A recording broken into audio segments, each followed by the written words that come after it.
Oke, perkenalkan saya Ronaldo Gusin dan bersama teman saya Rizky.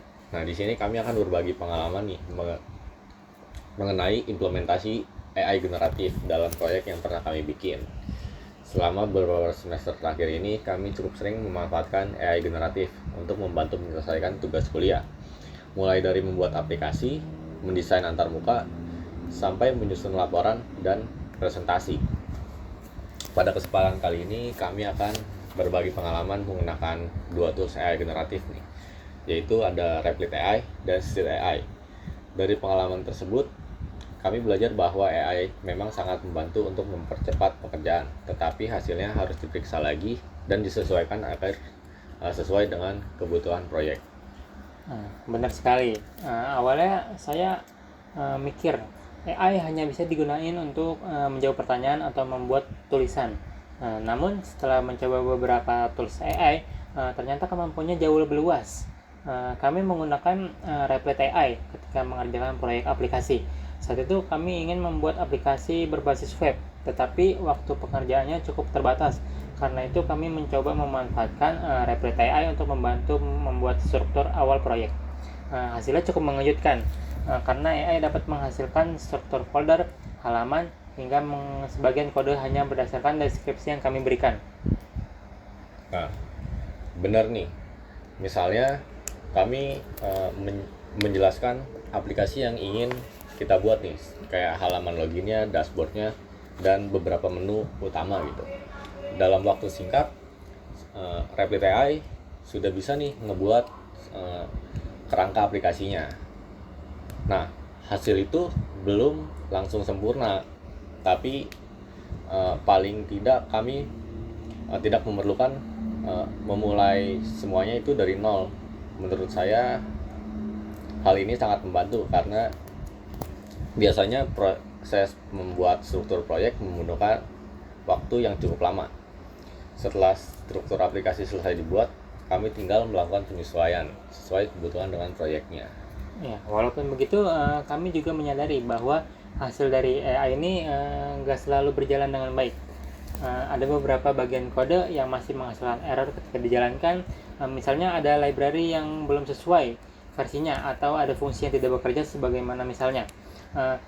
Saat mengalami masalah seperti itu, kami tidak langsung mengganti seluruh code, tapi mencoba membaca pesan error yang muncul. Setelah itu kami meminta bantuan Replit AI untuk menjelaskan penyebab error dan memberikan alternatif solusi. Menurut saya proses seperti ini justru membantu kami belajar ya. Kami tidak hanya mendapatkan jawaban, tetapi juga memahami alasan mengapa error tersebut bisa terjadi. Nah, saya sangat setuju itu. Uh, yang paling saya rasakan adalah AI membuat proses debugging menjadi lebih cepat gitu. Biasanya nih, ketika kita menemukan error, saya harus mencari solusi melalui dokumentasi atau forum di internet gitu. Proses itu terkadang memakan waktu yang cukup lama karena kita harus membaca sebuah referensi gitu. Dengan Replit AI ini saya cukup menjelaskan errornya yang muncul, kemudian si AI memberikan beberapa kemungkinan penyebab beserta langkah-langkah untuk memperbaikinya gitu. Walaupun tidak selalu benar pada percobaan yang pertama, setidaknya nih si AI bisa ngasih arah yang jelas sehingga kita tidak bingung harus mulai dari mana gitu. Ya. Selain membantu ngoding, kami juga mencoba menggunakan Stitch AI untuk membuat desain antarmuka aplikasi. Menurut saya nih, salah satu tantangan saat membuka aplikasi adalah menentukan tampilan yang menarik dan mudah dipahami. Kadang kami sudah memiliki fitur yang lengkap, tapi masih bingung bagaimana posisi tombol, warna, ataupun navigasi aplikasi. Dengan Stitch AI ini, kami cukup menjelaskan konsep aplikasi yang ingin dibuat. Kemudian AI memberikan beberapa contoh desain yang bisa dijadikan inspirasi. Nah, untuk pengalaman saya pakai Stitch AI itu juga cukup menarik nih. Saat itu kami nih mau ngebuat desain aplikasi yang sederhana dan mudah dipahami oleh mahasiswa. Nah, si AI ini memberikan beberapa pilihan layout dengan tampilan yang modern, mulai dari halaman login, dashboard, terus sampai halaman profilnya sudah memiliki susunan yang sangat rapi. Walaupun tidak semuanya langsung digunakan, hasil dari Street AI ini ngasih banyak ide baru mengenai bagaimana membuat tampilan aplikasi yang nyaman buat digunakan gitu. Nah, menurut saya nih, AI sangat ngebantu sekali nih ketika kita sedang mengalami kebuntuan ide dalam mendesain sebuah aplikasi. Benar, tapi tentu saja masih ada beberapa kekurangan. Kadang desain yang dihasilkan Stitch AI terlihat bagus, tapi belum tentu sesuai dengan kebutuhan pengguna. Misalnya kami menginginkan tampilan yang sederhana, tetapi AI justru memberikan desain yang terlalu banyak elemen yang rumit sehingga terlihat kurang praktis. Karena itu kami harus melakukan beberapa revisi secara manual. Kami juga belajar bahwa hasil AI akan jauh lebih baik jika prompt yang diberikan tuh jelas dan rinci juga. Semakin lengkap instruksi yang diberikan, biasanya semakin sesuai juga AI menghasilkan tampilan aplikasinya. Nah, hal tersebut bikin kami juga menyadari gitu bahwa kemampuan untuk memberikan prompt juga menjadi bagian yang penting dalam menggunakan AI generatif nih. Jika kita hanya memberikan instruksi yang singkat, maka hasilnya juga cenderung lebih umum gitu. Nah, sebaliknya ketika kita menggunakan prompt yang menjelaskan tujuan aplikasi, target penggunanya, warna yang diinginkan, fitur-fitur apa yang diperlukan, hasil AI ini akan jauh lebih sesuai dengan harapan kita itu. Nah, menurut saya nih, penggunaan AI ini bukan soal meminta AI untuk mengerjakan sesuatu, tapi juga bagaimana kita mampu memberikan instruksi yang jelas sehingga si AI ini menghasilkan output yang lebih berkualitas gitu.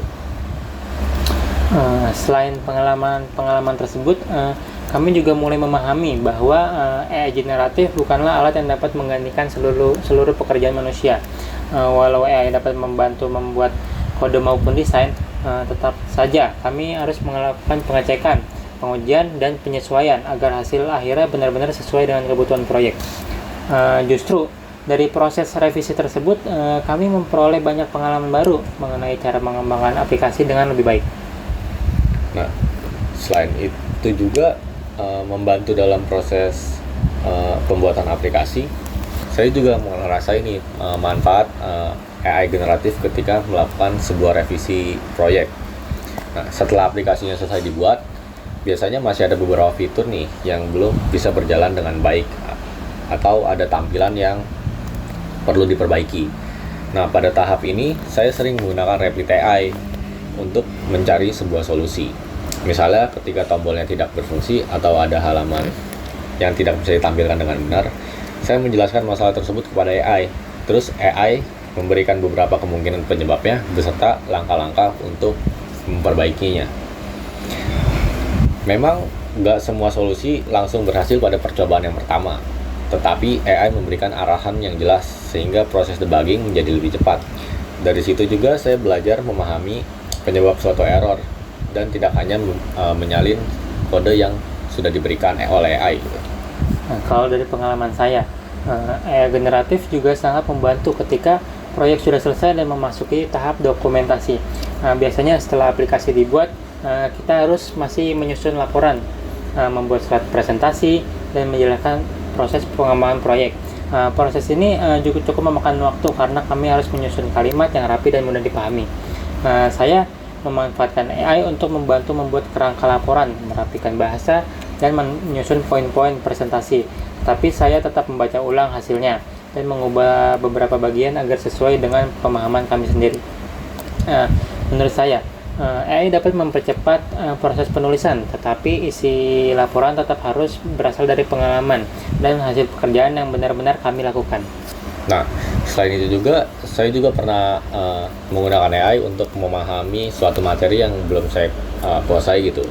Misalnya ketika menemukan suatu istilah-istilah baru dalam pemrograman atau framework yang belum pernah saya gunakan, saya coba minta AI nih ngejelasin konsep tersebut dengan bahasa yang lebih sederhana, sehingga setelah memahami konsepnya, saya mencoba menerapkannya sendiri pada proyek.